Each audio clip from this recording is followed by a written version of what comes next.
Hello, I'm back. I had to take my best friend, put him in the house because he was digging a hole in the yard because he really wants to dig that spike up. So, today I want to talk about social wellness. And as human beings, and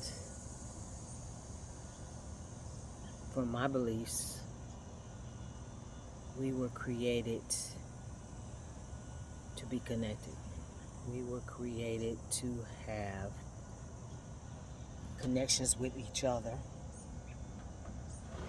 Um, I was trying to get in my smoothie this morning. Um, Spend time together, interact. We have a whole range of feelings and emotions, laughter, sadness, crying, excitement, joy. And a lot of times they are connected to the people that are around us.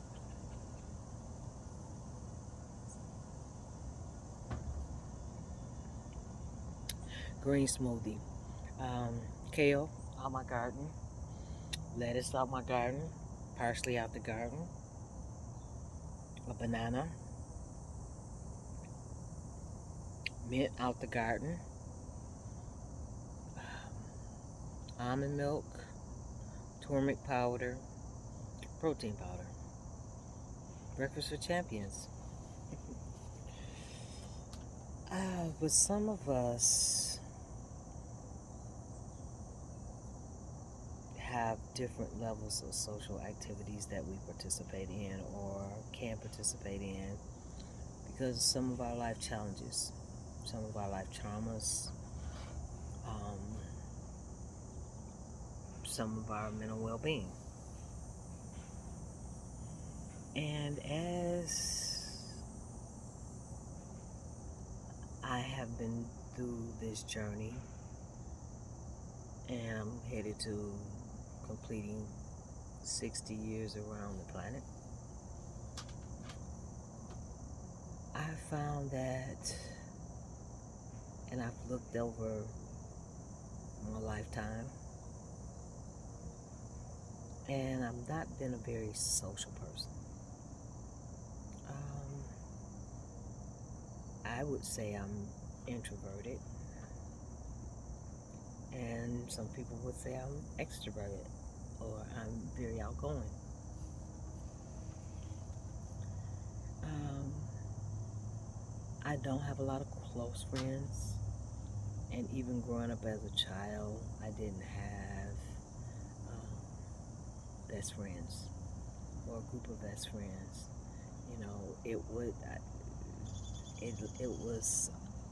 It lasted for seasons. Yeah, there was one particular friend that I had. We lived on the same block. Her family still lives on that block. My mom lived on that block 40+ years. We were good friends as 7-year-olds and 8-year-olds.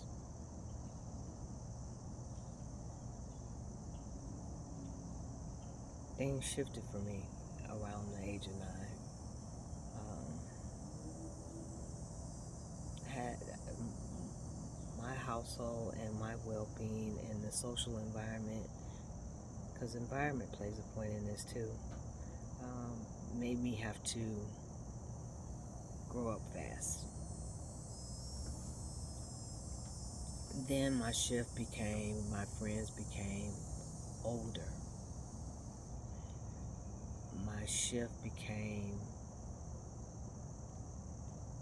male friends. Um, I had an issue with, and I still do, I'm not a gossiper. I'm not what you might call an earth disturber or backbiter. Um, I try not to be petty. I've been told I'm petty, but I don't think I'm petty. Um, I don't nitpick other women, and I try to compliment other women along the way. And no, I'm not LGBTQIA, two-spirited plus. I enjoy my encounters with the male race. But I found that these things were a waste of time for me. They were a waste of time. They were a waste of energy. I'd rather been somewhere reading a book.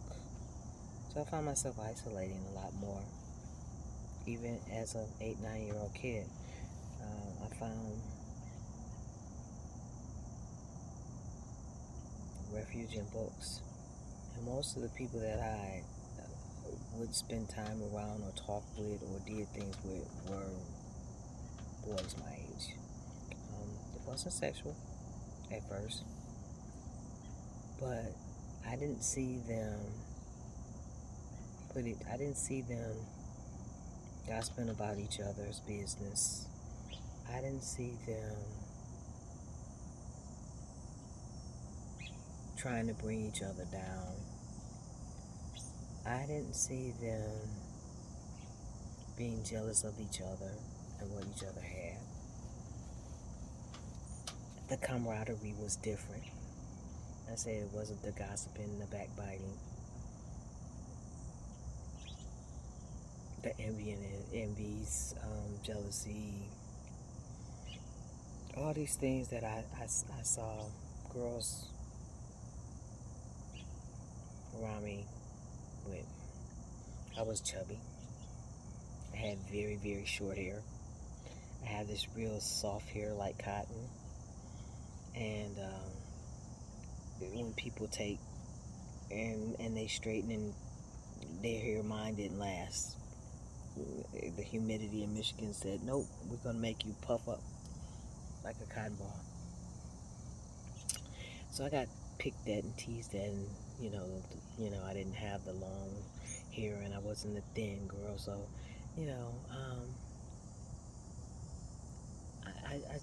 it caused, the bullying caused trauma naturally. And like I said, I inverted to books and just hanging around the guys. I didn't roughhouse with them and stuff like that. I didn't climb trees, and I didn't play with matchbox cars, and I didn't do all that. Because like I said, by 9, my whole thing shifted into being the oldest person in my household, and I had responsibilities for several young children younger than me at the age of 9. So I became the protector. I became the nurturer for 3 little young boys. So much my intellect, my maturity, all that shifted. So today I find I have a hard time interacting with other women. It's uncomfortable to me. Besides just having a cordial conversation.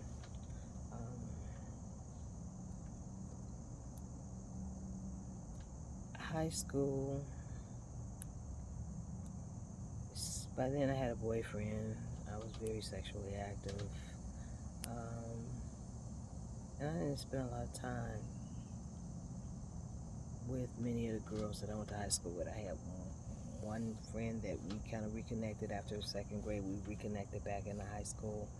And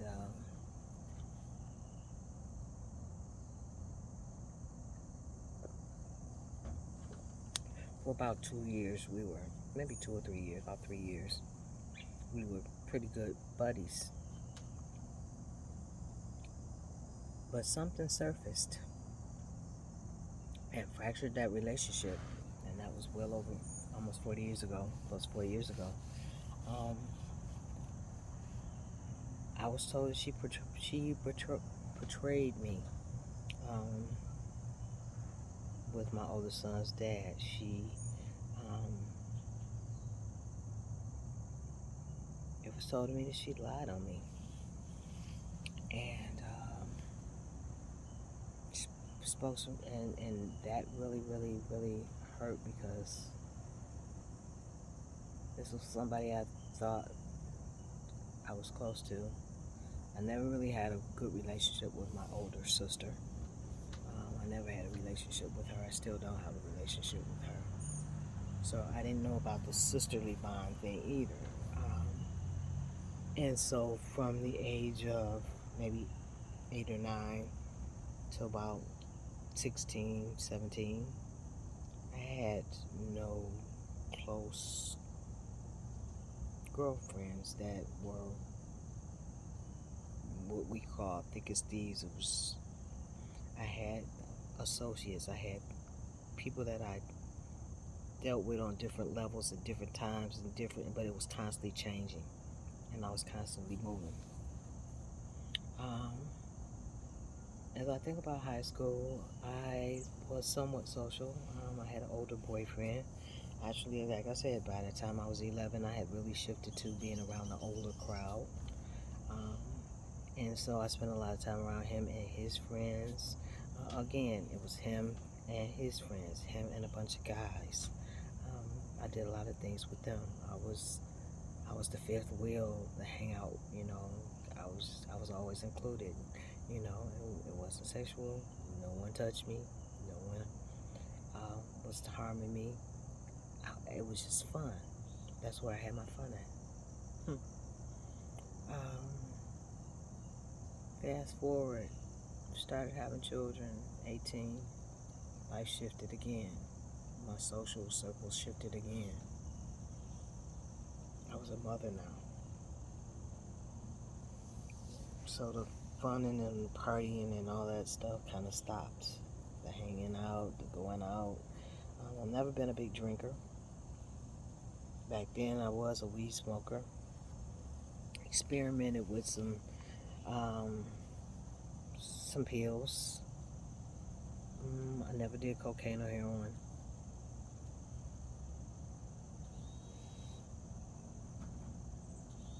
Um, so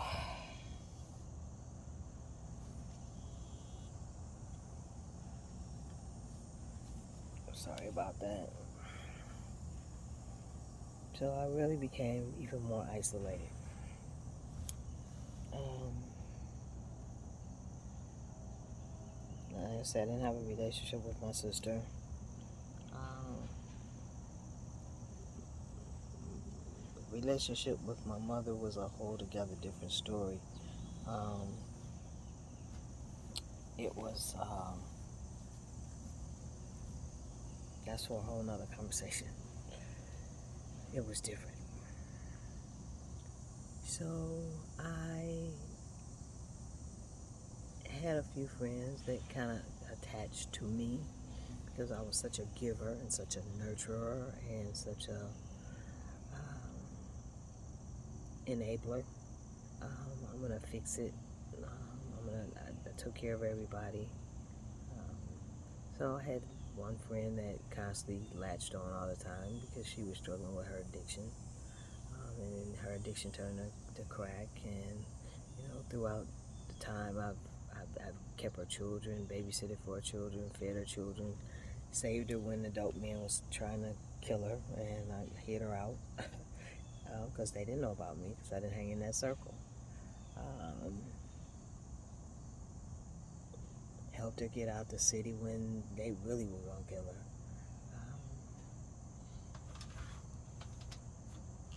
But that was pretty much the only friend I had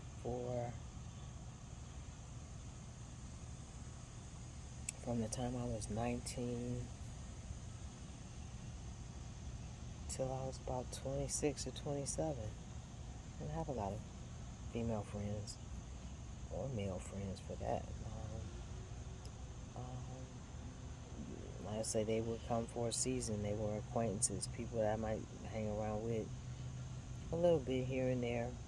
And 6 months, 7 months later, they were out the picture. I gotta go back because there was one friend that I connected with in junior high school, and we connected back, and she was another one that I put helped get a roof over her head when she was running from domestic violence. I kept her child. Did a lot of different things, and she later on she did betray me, and she betrayed me very bad, um, very very bad, and to this day, um, I forgive her, but I don't have anything to do with her. So that's the kind of person I am. Loyalty is important to me. Trust, integrity is very important to me. And if I let you in my circle, I trust you. And the few people that I have let in that circle have stabbed me in my back. But once you stab me in my back, I'm done. Now, the one friend that I say from the dope man so many times, she's, as far as I know, she's never really stabbed me in my back. And she still tries to latch on to me now, but I'm having a hard time with that because 40 years later, you're still doing the same thing. So, social, social circles, well-being, social well-being. Um,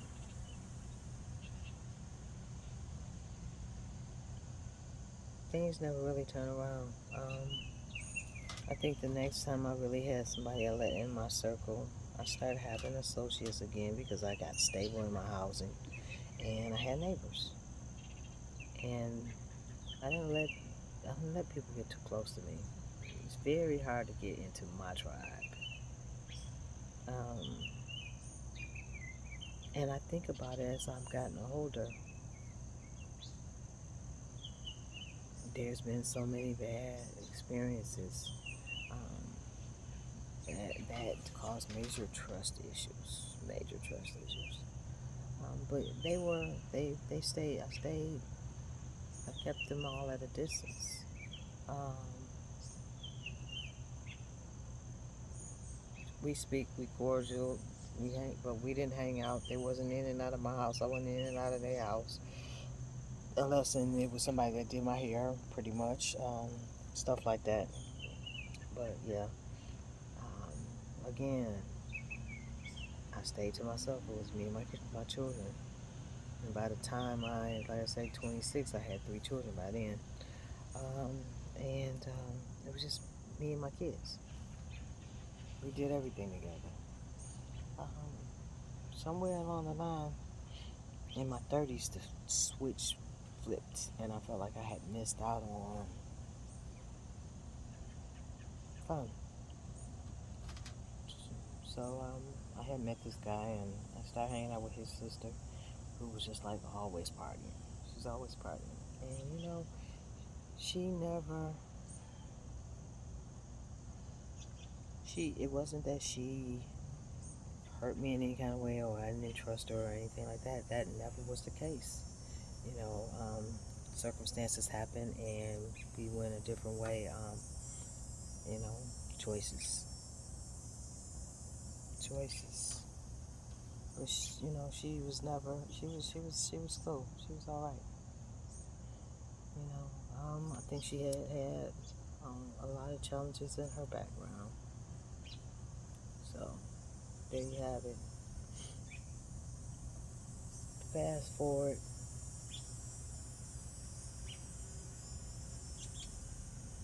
to my 40s.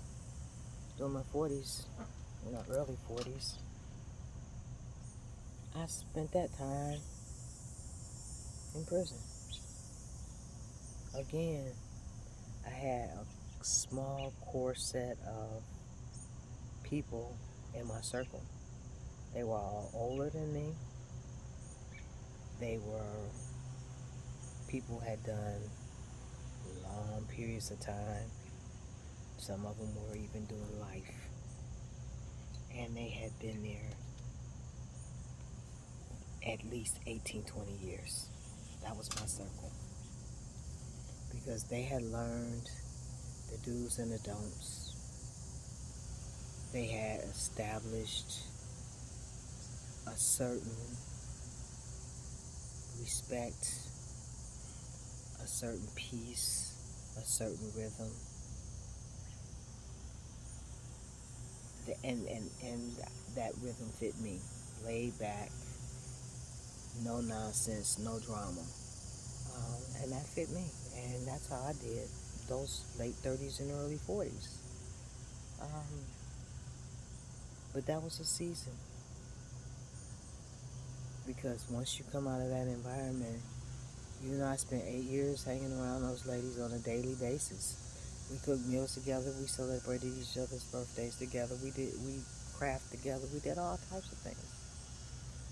But once you come home, you kind of lose that link. It switches.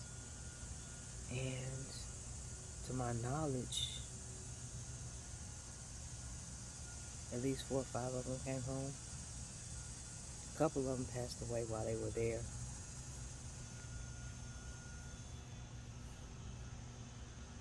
But that was a true circle for me. But it also taught me about relationships.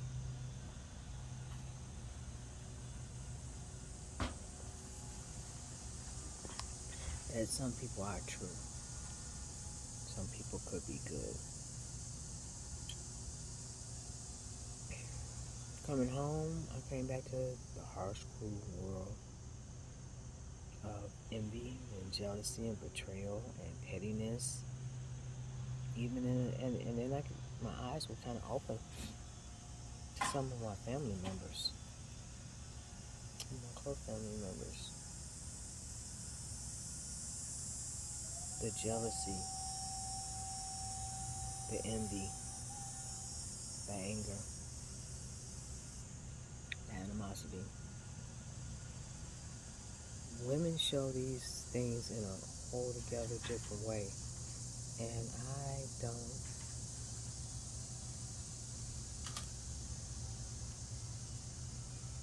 get it. I don't get it.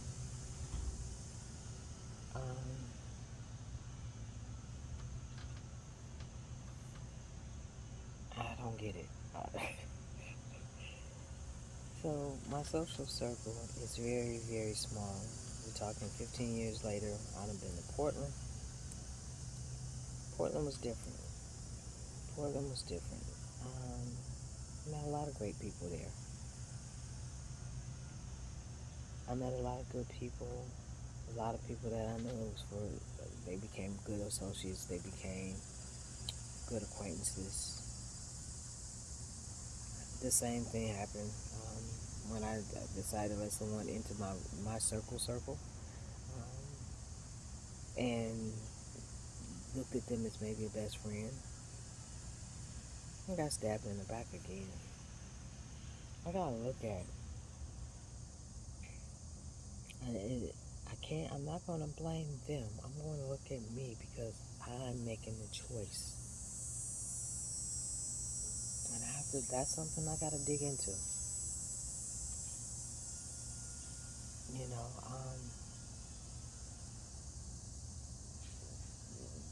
but once the true color showed, I broke free. And the sad part about it was, probably a year or so later, she passed away. And we had not made amends.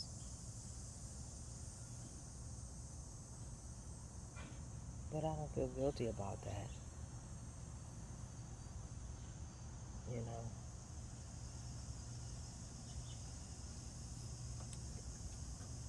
But yeah, I got people right now that reach out to me and from Portland on a regular basis, and it's how you doing?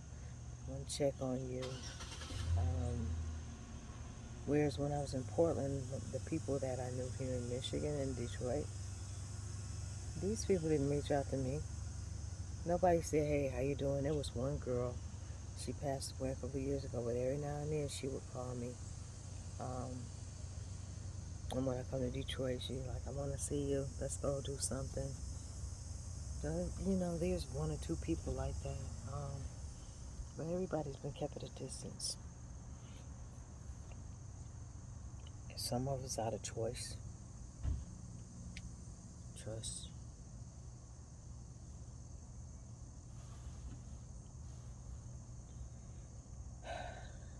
So,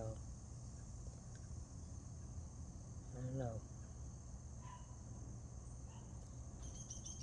I still say to myself, I do not venture into other people's circles or let people in my circle. And I think about it, my ancestors and the indigenous people, they had tribes. They had circles. Their whole community, their whole, what we would consider a community or neighborhood, was a tribe. And everybody helped everybody. Everybody protected everybody. Everybody tried to provide for everybody.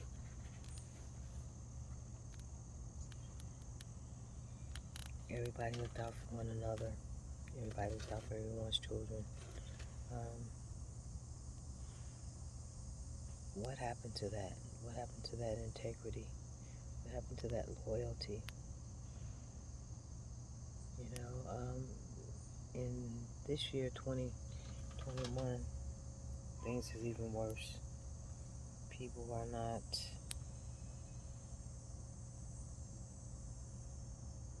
relationships, partnerships, marriages. There's no loyalty. There's no integrity. The lack of trust. And it all affects our mental well-being.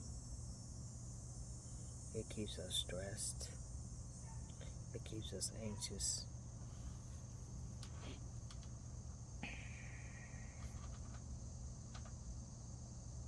And for me, it keeps my mind going.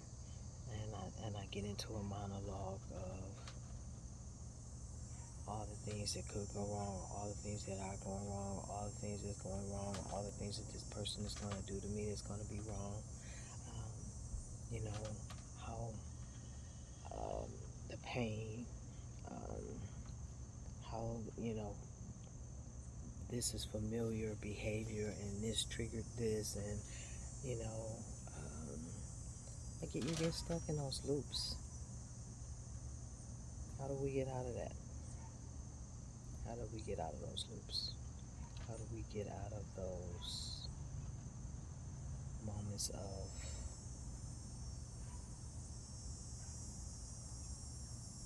monologue in the brain?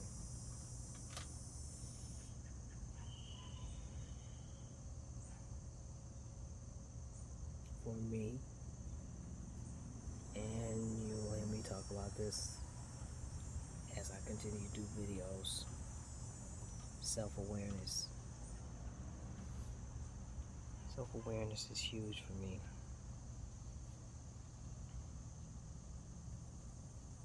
Being aware of who I am, what I'm thinking, why I'm thinking that way, what I'm feeling, what's caused me to feel that way, what's in my control and what's not in my control.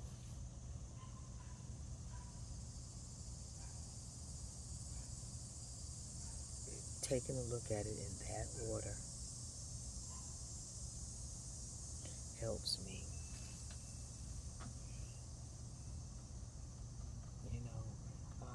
Recognizing my stress, my values, what I honor about myself, what I'm most grateful for about myself.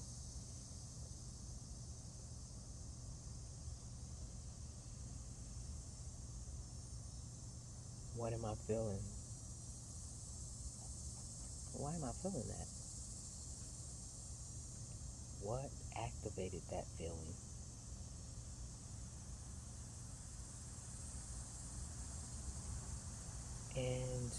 sometimes looking at sometimes it's irrational beliefs, you know, because this happened with this person, and this feels so familiar that that's going to happen with this person.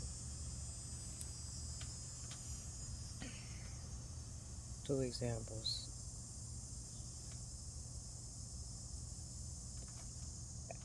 I've always kept friends at a distance. And I had a lot of female friends. And a lot of that is because certain behaviors have activated for certain thoughts. And I go back to those ones that stabbed me in the back. Those that betrayed me. So it's hard for me to trust.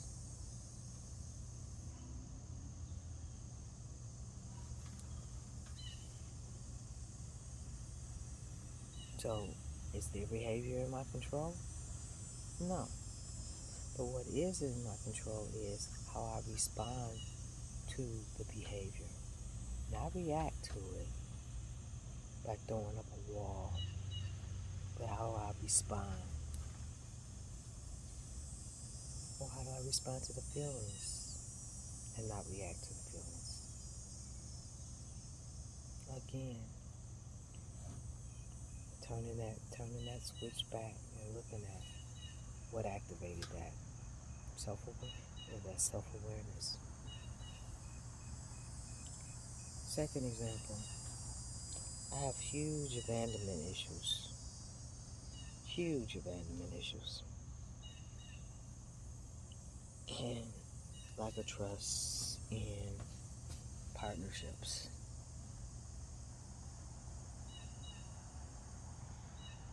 And that's a daddy issue.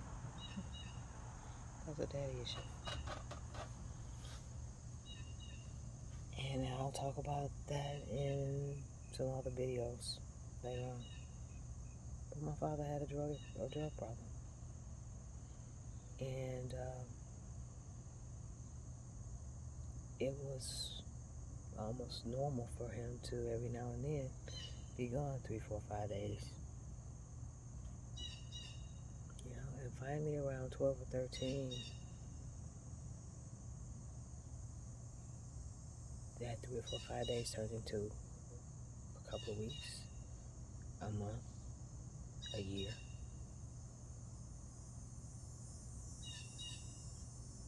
And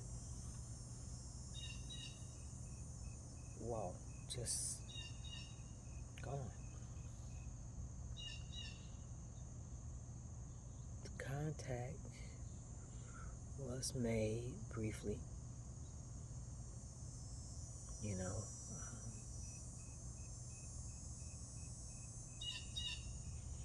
But he never came back home. And he never interacted in our lives. And I think the next real interaction I had with him when I got ready to graduate high school. Forgive me because it still hurts.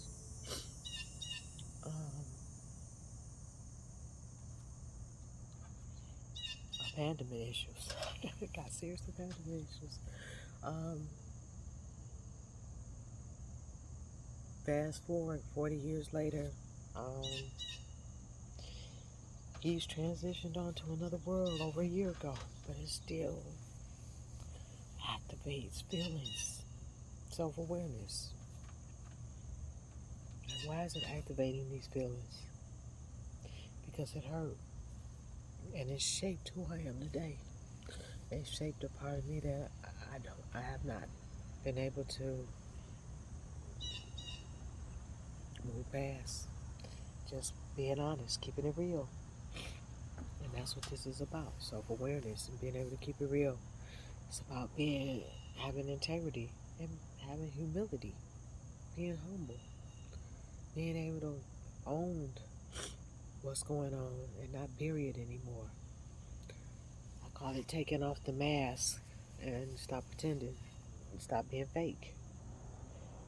And we as women, some of us do that fake thing real well because we've had to learn it. I did it for a long time. But I found that as long as I wore those masks and kept being fake and not feeling the feelings and not working through the feelings and not taking off the mask, my mental health suffered. And I stayed sick. And I stayed on that roller coaster of depression and then that roller coaster of mania. And just the cycle, it was vicious. And it kept tearing me down. And I allowed it because I didn't know better. So, relationships. So, then I married a man. Again, the cycle keeps repeating itself. Um, that had a drug addict. That was the first man I married abandoned me. Uh, he took off. He was in the Air Force, and he took off in the Air Force, and he went to Italy.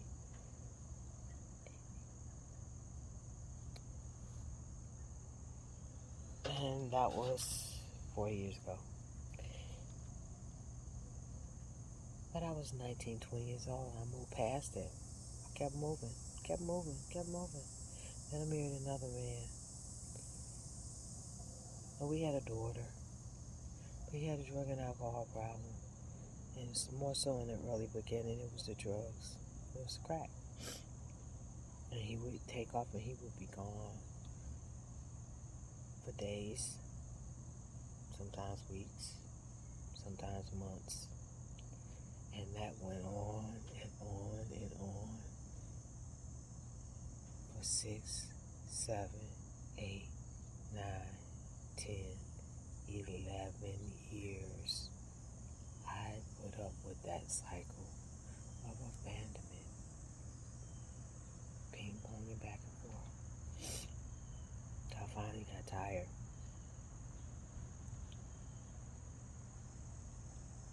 Abandonment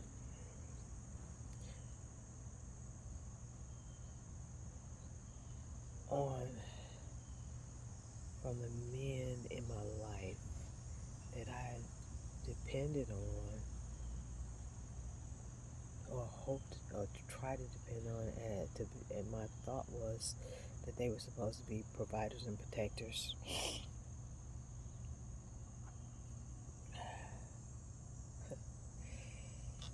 Taught me that there was no such thing as a provider or a protector out here. It was just me.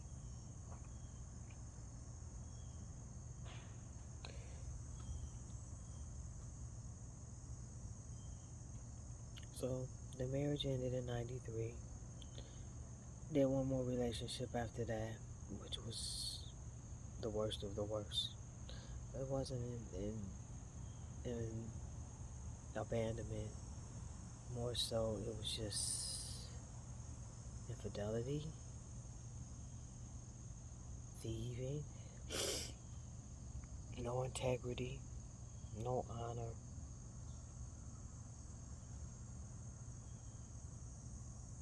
Just the worst of the worst. And I didn't respond very well to the way I wanted to end that. I reacted, and I reacted badly. In a state of unstable mental health at the time,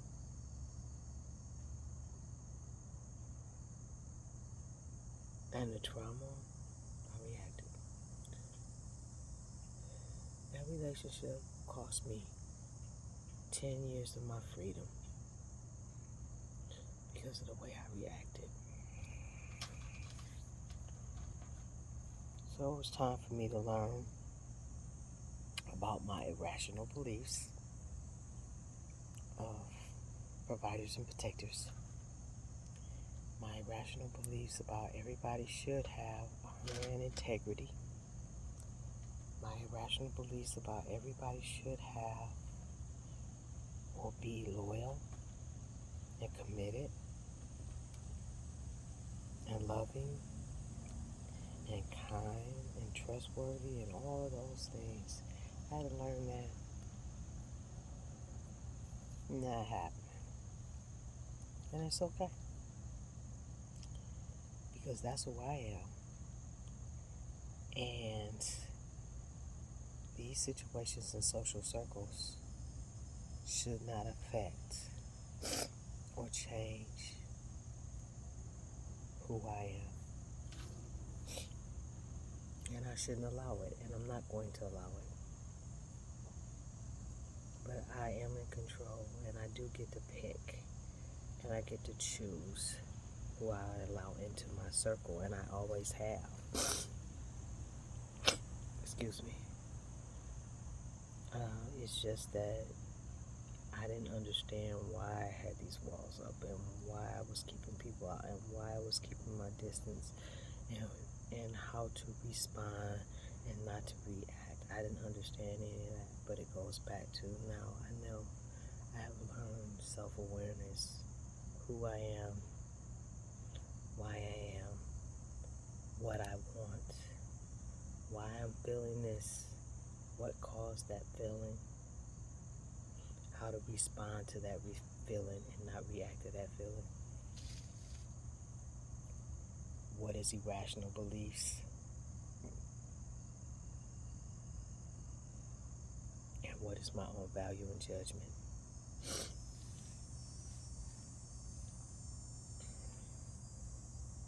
I have learned that people are going to do what people want to do. They're going to do it how they want to do it, the way they want to do it. I have allowed people to misuse me and mistreat me a lot because they take my kindness for my weakness. All well and good. You only get to do that once, because I become in charge. I become in control of my life and how I move forward, and how I'm going to move forward, and what I allow and what I'm not going to allow. So again, it goes back to me shutting it down. But now I don't feel guilty. I don't feel hurt. I don't feel abandoned. I don't feel unloved. I don't, and that especially not guilty or wrong. Because now I know that I am in charge of my life and what I allow in my life and how I respond to these things. And I know I do not have to tolerate it. I do not have to accept it. And goes back to the old saying, you get me once, shame on you. You get me twice, shame on me. So, yeah, people have taken my kindness for my weakness. They still do. And it's okay. I say, God bless you. Because that's what my Bible says. People will spitefully use you. But pray for them. And I do. I just cut you out of my circle. I become cordial. I become a distance acquaintance. I don't have close friends. I don't do social well. You know,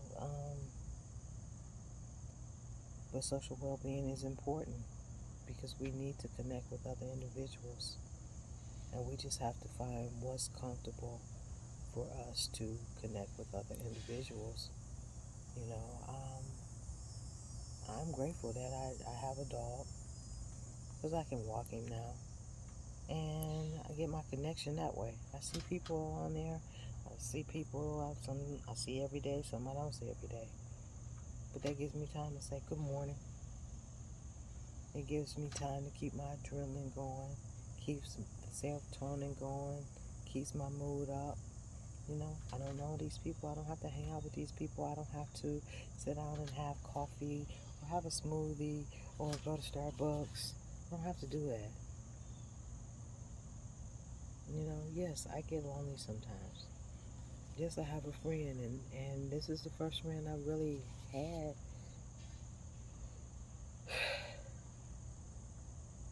in over 20 years. I've had acquaintances. I've had people that I dealt with. I have people that I see I will see every now and then. Everybody had a purpose. I had a friend that I just went to the movies with. That's all we do is go to the movies. You know, this person seems like they want to do more or be more, but we both got a lot of trauma baggage, a lot of damage. We both got a lot of damage coming into this thing. You know, and I'm thankful for my skills as a peer support specialist and working in the mental health field the last 15 years and the growth that I've made around my trauma and my baggage and all of that in the last 20 plus years. 24 years, I've done a lot. But he hasn't done that work. He's so close, right now he's so close to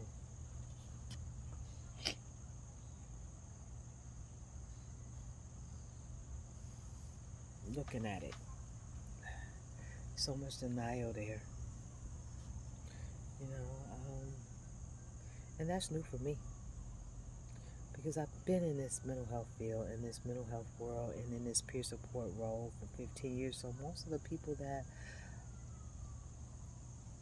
I interact with or deal with are a part of that.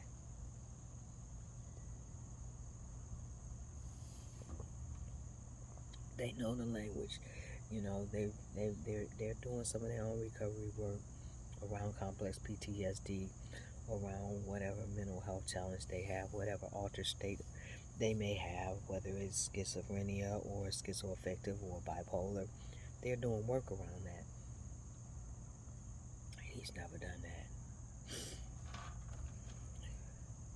But I find that trying to be in this relationship, I have to check myself more often because I get into that monologue. I get into those irrational beliefs. And I have to take a step back and realize that every individual is unique.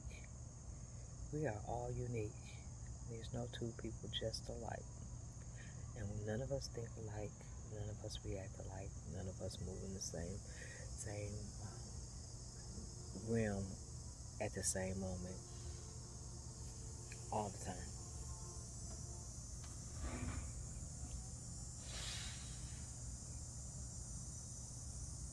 So I say all this, and then I'm gonna wind up because it's getting close, and this is causing me some anxiety. So I really needed to do this morning. Um,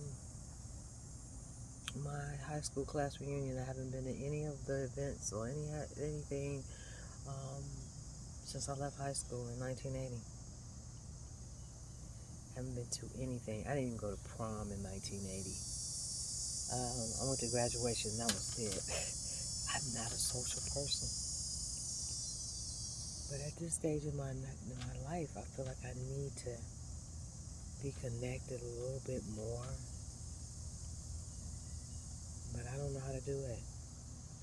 So tomorrow I'm going to go to this picnic and be around a bunch of people I haven't really been around in 40 years. Half of them I didn't be around. I wasn't around then. 75% of them I wasn't around. Um,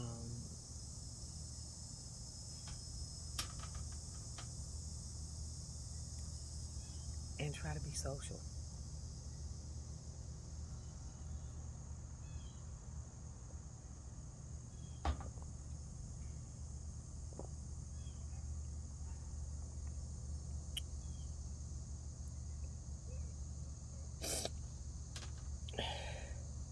I have felt most of my life like I did not fit in anywhere.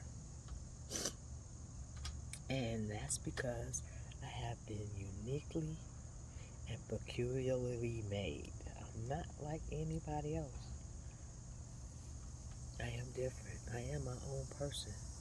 You know, accept me or don't accept me. I changed because I want to change. I change when I need to change to better myself, not because of somebody else's issues. So, as I put these out here, hope people will start to connect and come on this journey with me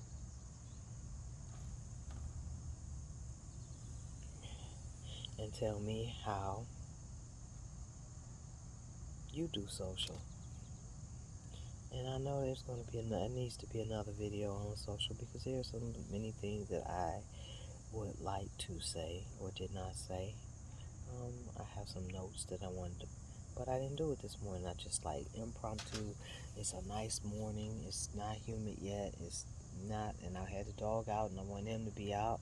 And I was like, I'm gonna sit on the patio and have my smoothie before I start my day, and do a video on social. How many people are in your tribe? What does your circle look like?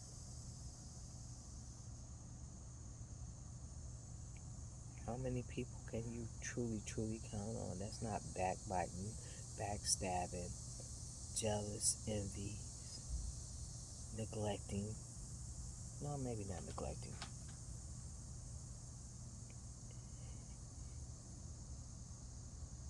Hey, I'm looking forward to reading some comments in the comment box and, responding to them and having a dialogue, you know. And I'm going to wish everybody a good day as I get out of here. See you till next time.